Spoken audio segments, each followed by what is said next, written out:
নমো নমঃ সুপ্ৰভাতম শ্ৰীমদ্ ভগবদ গীতামৃত আজি শ্ৰীমদ্ ভগবদ গীতাৰ ভক্তিযোগ নামৰ দ্বাদশ অধ্যায়ৰ ১৪ সংখ্যক শ্লোক এই বিশিষ্ট শ্লোকফাকি হৈছে এনেধৰণৰ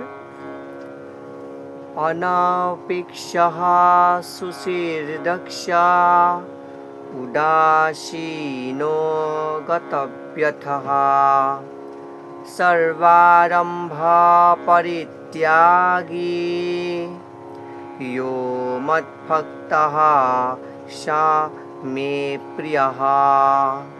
এই বিশিষ্ট শ্লোকফাকিৰ অসমীয়া অৰ্থ হৈছে এনেধৰণৰ মোৰ যিজন ভক্ত সাধাৰণ কাৰ্যকলাপৰ ওপৰত নিৰ্ভৰশীল নহয়, যিজন শুদ্ধ সুদক্ষ নিৰুদ্বেগ আৰু সকলো দুৰ্দশাৰ পৰা মুক্ত কৰ্মফলৰ বাবে যত্নপৰ নহয়, তেওঁ মোৰ বৰ প্ৰিয় বুলি কোৱা প্ৰসংগত ভগৱান শ্ৰীকৃষ্ণই সখা অৰ্জুনৰ আগত এই বিশিষ্ট শ্লোকফাকিৰ অৱতাৰণা কৰিছে।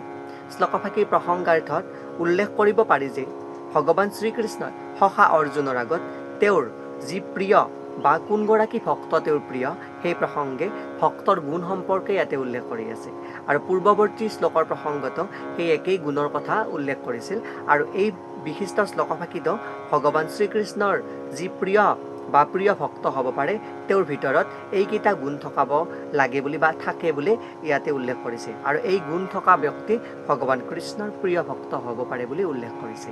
এয়াই উক্ত বিশিষ্ট শ্লোকফাকিৰ সৰল গুণাৰ্থ। ধন্যবাদ।